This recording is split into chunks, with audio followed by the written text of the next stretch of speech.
house.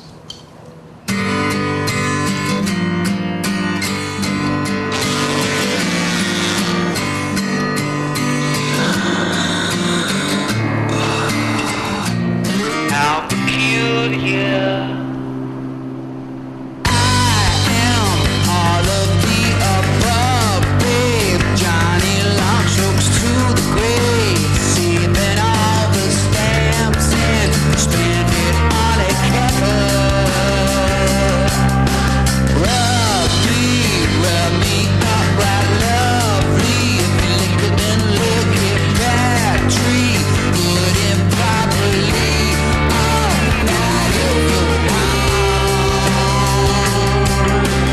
At the point of making this album, I genuinely thought it was going to be Robbie Williams' last album as Robbie Williams. At the beginning of the year, I sort of had it with all things Robbie. And basically I'd just been working too hard and I needed a bit of time off. In the back of my mind, I always thought, you know, this is just a case of that you've burnt up, you know. But there was another bit of me that was saying, no, that's definitely over. It's definitely over. Put this album out next year. I'll release one single off it. Let that go. And then start a band and go and chase U2 for their biggest band in the world crown.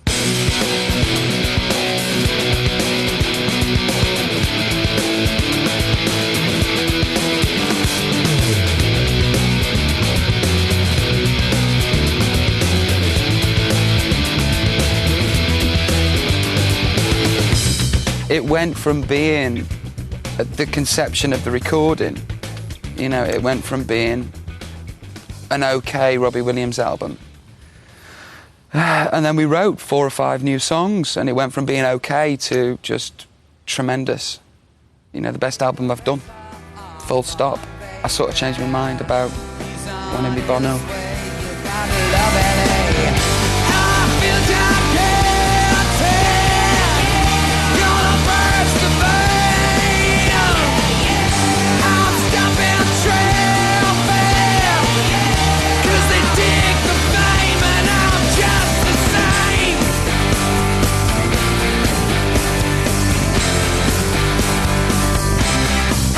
I've never enjoyed the process of recording. I've always found it very boring.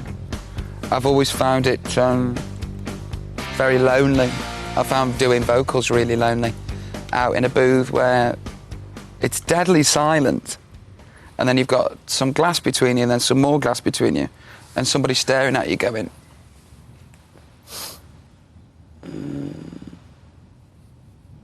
like that, you know, and I hate it.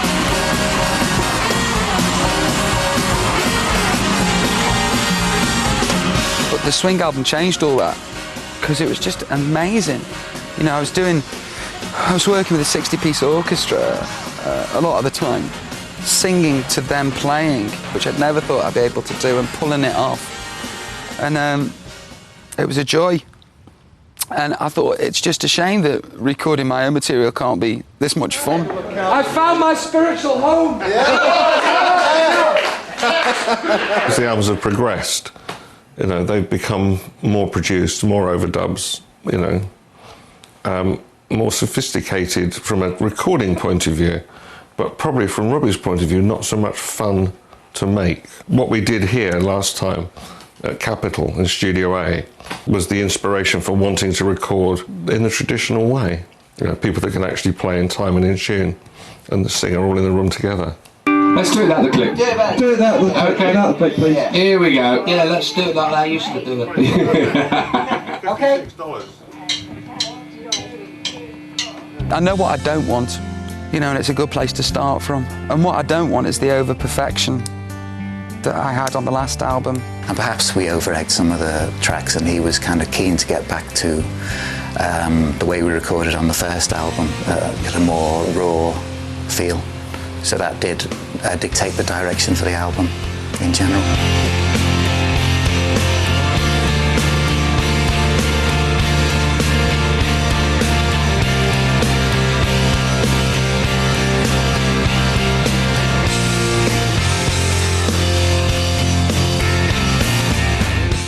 let it be known that he didn't want things to be made slick. And it's good that that came from him, you know, because you have to have some courage to do that. And if anyone has the courage, it's the artist. And we follow him. Can't hear the swung beat. Playing it too softly. You're playing it too softly. Really hammering it here. Okay. What's No, it's the swung beat, not it's hammering the on beats. It's the swung beat we can't hear. It's hammering the on beats. It's the swung beat we can't hear. He's shown an interest in us not working hard on the tracks. He doesn't want us to. He wants to keep it the way it is at the beginning. He's also taken a more active role in vetting what we've done, which he's never really done before. He'll come in and listen and say, I don't want you to do that, I don't like that, which he's never been brave enough to do before. He's in the past has not felt comfortable enough to say, I don't want you to do that, or that's wrong. But now he's got that confidence.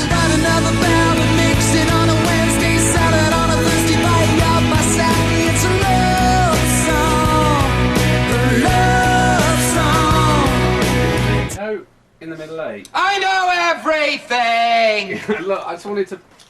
Yeah, I know You know in the middle eight what? that line. What? The line that ends in Saturday. Saturday! It's Saturday! Saturday! Yeah. Saturday! Yeah! Yeah? I think it might be better if it was Sunday. Right enough. No, I'll go on me on Saturday. Write another bell and mix it on a Wednesday, salad on a Thursday, buy out by Sunday. It's a love song.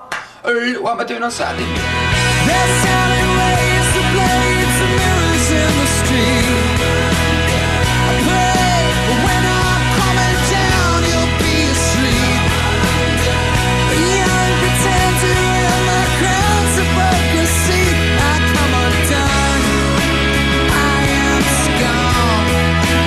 Love your song. When you're from Stoke, like I am, You say Saturday like that? you say Saturday. Oh, okay. Oh, I didn't realise. He's got much more to say about the way that, the sound of the record's developed. He's got much more involved in that end of it. They're recorded in doubly. Most of them are recorded in doubly and mono.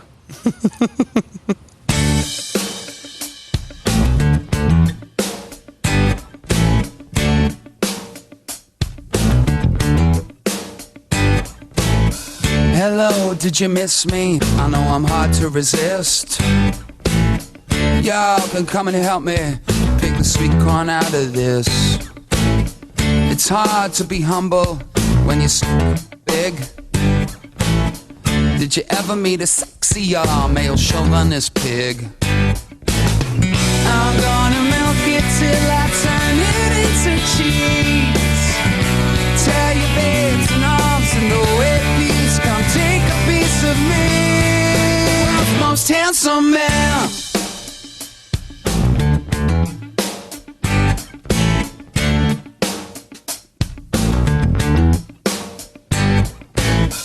There was a particularly good atmosphere at Conway as the recording developed. Because Rob's living here and Guy and the musicians are in England. It was a bit of seat of the pants. And we arrived with some tunes and some musicians, set everything up and rolled tape. I went for Jeremy Stacey on drums because he can do different styles. He can do the rock thing. If you want him to play like Dave Grohl, he can. The bass player, Phil Spaulding, is a very experienced bass player. He has a lot of energy, which Rob likes. Rob gets off on that kind of thing. It had gone other people putting everything into it. And guitarist Neil Taylor, again, a very versatile musician, can do soul, even though he professes to have never listened to it. Gary, because he's a great vocalist, there's a sort of a chemistry of the situation. Gary's very levelling and comes up with very lyrical guitar lines. And Guy, oscillating between keyboards and guitar. Rob, you playing everything on this album then? Yeah. That's my kit right there. Yeah, when Jeremy leaves, I play everything off that.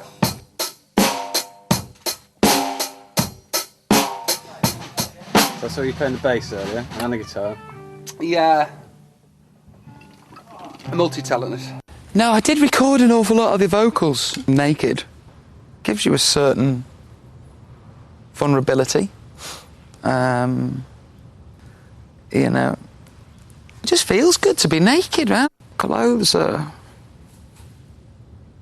so binding.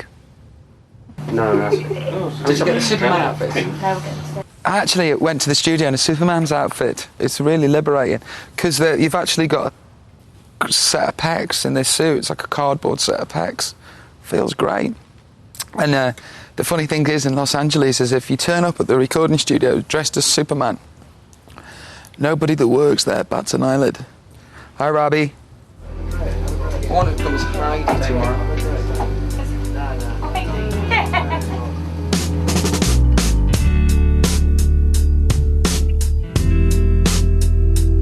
On the first album, when he was drunk a lot, I can remember mixing a track and him lying underneath the desk, pissed, telling me, stopping me from mixing so that he could tell me how great I was for 20 minutes.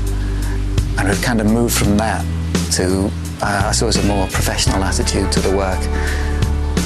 And it's been a gradual changeover, I guess, with him from no confidence lying on the floor to standing upright with a lot of confidence about what he's got to say.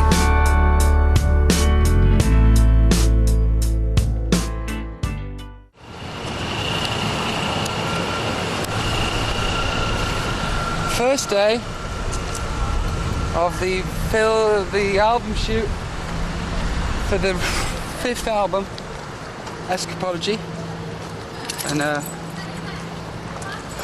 got the idea for Escapology. No, baby, you can't buy the Soundman's thing. Got the idea for Escapology going up Laurel Canyon in Los Angeles, and there's a house on the right, and it's supposed to be Houdini's, but I think that was a rumour started by the tourist board because it actually wasn't. And I was just coming up and I thought, Houdini's cool. And I'd look at his posters on the web, and some of the imagery that he had was amazing. And the first idea was to get all his posters and to put my head in his place.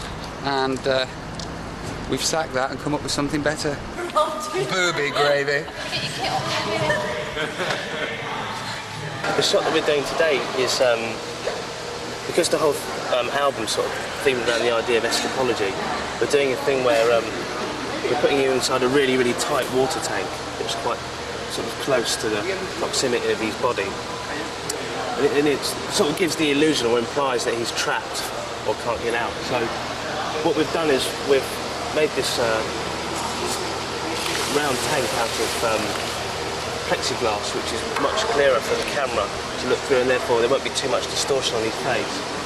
And then we'll submerge him in the water and sort of leave him in there for a while. We'll just play around basically until we feel that we've got a shot that kind of gives us the right mood and the right sort of angst that we're sort of looking for. Oh, I know what this is. Just kill the artist, isn't it? Sell more records.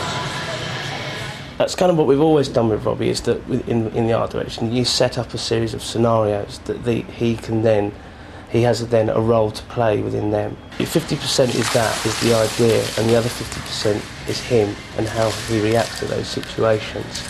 And there's no other artist, I don't think, that you'd be able to do that with, and because of the personality involved. He'll sort of give you so much when you're actually on the shoot that that's what makes them such special images, and that's what makes them work. It's because of him. If you can't wake up in the morning 'cause your bed lies vacant at night, if you're lost, hurt, tired or lonely, can't control it, try as you might, may you find that love that won't leave you, may you find it by the end of the day.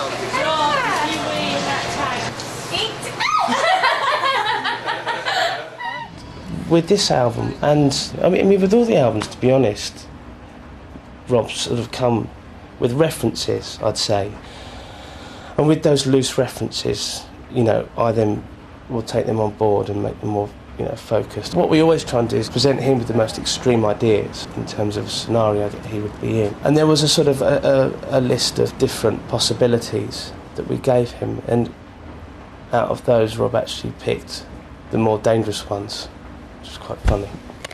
I hate photo shoots, and if I was going to do one, it had to be interesting. And I also wanted people, when they pick up the sleeve, to actually look at it and go, geez. And we could have cheated the whole thing. You know, could have taken a picture of me upside down in the studio with a crash mat underneath me. But no, I really wanted to do it upside down on the tallest building in Los Angeles. And I did, 10 minutes at a time, facing out towards LA, and it was amazing. It was obviously a rush to the head. To give the illusion that he was kind of hanging in midair, we had to shoot down onto him, and so we built a sort of scaffold structure that sat on the edge, and it was on the very edge of the building as well. I think the building was 54 floors up, and you've got this structure which is right on the edge of the roof, and then from that we suspended Rob, and then we were then shooting on a rig which was, I guess, about 15 foot higher than his structure, looking down onto him, and that's what gives the illusion that he is sort of just hanging in midair, and you've just got this amazing view that sort of drops down behind him. Have you held the camera over the side yet and had a look? How about we just about this rope should have come down? Yeah. Watch out, guys.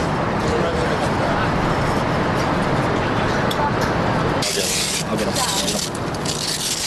Ooh, I feel like I'm on ER. When you do a shoot like that, you know, there's a team of, you know, 15 or 20 safety people around, and so the concern for his safety is taken care of, basically, because you know that there's a team of people that are looking after that, and as long as he feels comfortable to do it, then it's fine. See, I'm not that worried, because if I do fall, this mat will break my fall. Yeah, this is sweat, wouldn't it? Seen this mat? Yeah. All right, you guys ready? Ready. All right, Rob, going up, buddy. All right, Bob.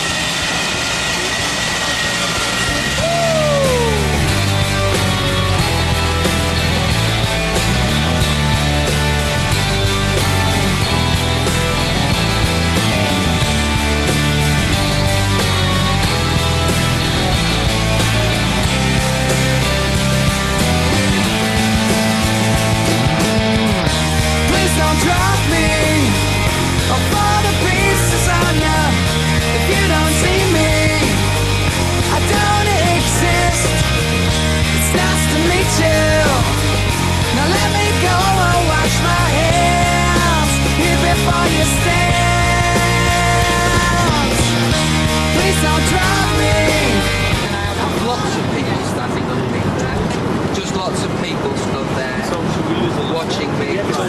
We chose that particular shot because he's actually got a very distinctive body now, hasn't he, because of these tattoos. But there's certainly something that you are synonymous with him, and you've got these arms in a way you don't kind of need to see his face, and it was a decision that we made afterwards, that we felt that, you know, we could get away with not showing his face, and yet you'd still know it was him.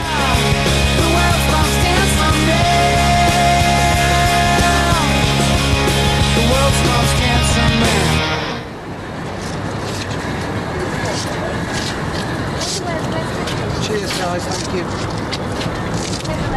Hats off to him for doing it, because I don't think I would have had the bottle to get up there. Thanks, everybody. That's brilliant. Oh, thank you. Hey, Tom. Wicked, no sweat. Yeah, it's going to turn out great, I think. I hope. You can't get that wrong, can you? Nice. Great. I think it's going to be brilliant, right? Okay. Okay, cool. Excellent. I'll come and find you, but it's not. All right. Take it easy.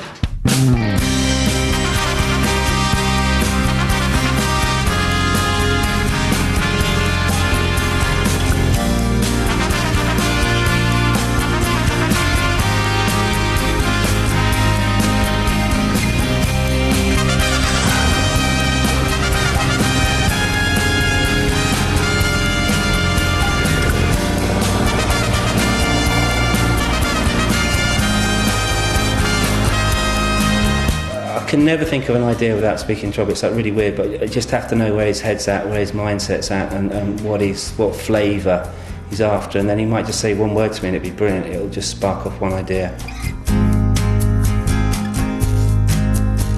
And Rob's brief was on this one, he said, you know, I don't want to be smiling, I don't want to be cheeky in it so much. And so it was a sort of conscious effort, I think, just to make it all slightly more serious and atmospheric.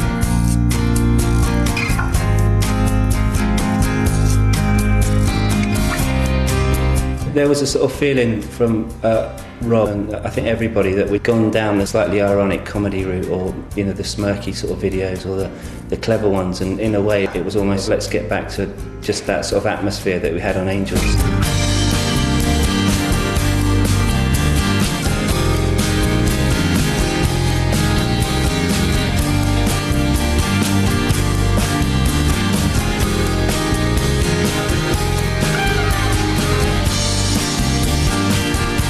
This was quite a tough one to think of as an idea because Rob was working in America, so we had to shoot it in America. And I've always thought of him as very English, so it was trying to think of how could we still keep that English feel and a slight bit of irony and plant that in America. So it was quite a tough challenge. The initial idea came as this sort of British cowboy, the idea of the Union Jack on the back of the jacket and the RW, and just twisting very American or iconic American Western imagery and then turning that and making it, you know, making it Rob's or making it slightly British.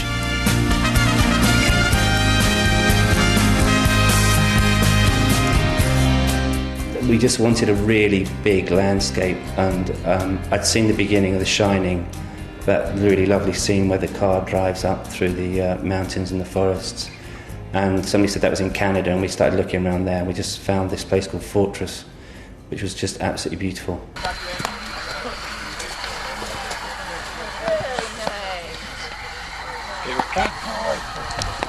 Resetting, sir? Let's reset, please, when we can. Resetting, Kurt? Let's stay here for us and let's get him to reset. It's day 3, the video's going very well. We got rain today, which isn't too good. Mr. Williams is looking fantastic as always, as I was just saying to you there. I think I'm probably looking more handsome on day 3 than I was on day 1. They've always said you're a day 3 man though, haven't you? Yeah. Not myself, I think you're a day 1 man, but he's day 3 man. So day 3 we've got the rain, it's a bit overcast.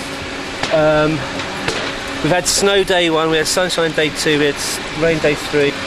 And all the crew have been saying, because it's been sunny, I don't know if you know this, they've all been saying, apparently a Canadian term is, you've got a horseshoe up your arse. That means you're lucky. Really? Yeah, apparently so. They say, you guys got horseshoes up your arse. That's about right, we are lucky to be in showbiz. We are. We're blessed. We're blessed. Yes. We were talking on the phone on a Friday night with Rob and everybody, and we were all chatting about let's put a girl in it because we love girls. We were thinking it would be really nice to have somebody really sort of quite sophisticated looking, quite classic.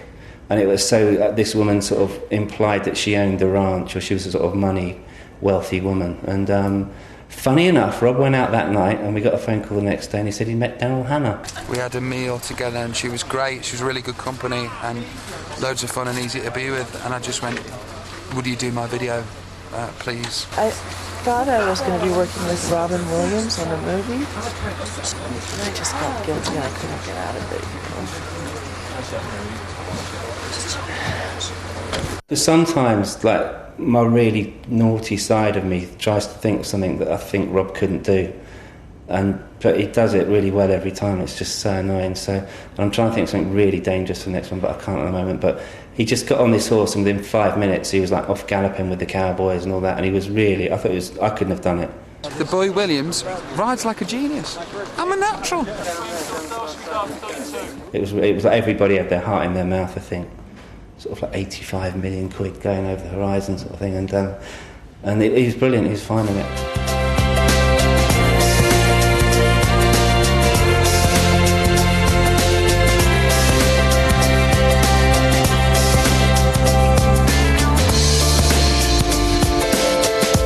If you do a video idea that Rob's done before, and I think he's done like 30 videos or something now, probably even more, I think the tougher you make it, or the more interesting, or if it's prosthetics, or it's whatever you come up with, I think if he hasn't done that process before, it keeps everybody going, and it's much more of a challenge because you don't quite know how it's going to turn out. So I think it just ends up that you don't end up walking through the video, and I think that's what gives you that energy that, you know, everybody's trying something new for the first time. So there you go. That's it, man. Feel video over, done. We shall see what happens with the single and what happens with the album Escapology in the days, months and years to come. I'm really proud, you know, and I'm actually concerned. I'm more concerned about this album coming out than any of the others, because I'm like, well, this is the best stuff now. You know, I believe that I'm very lucky and very blessed to have a collection of songs that are so strong, where everyone brings something different to the table. It's not all, you know, and it's not all, you know, it's all over the place all of the time. We used to go around people's houses and see that they got a fantastic record collection, and I was never in them, you know, and that upset me. I think there's a lot of closet Robbie Williams fans, and I think this album may make it possible that a few hundred people that haven't bought my album could buy it.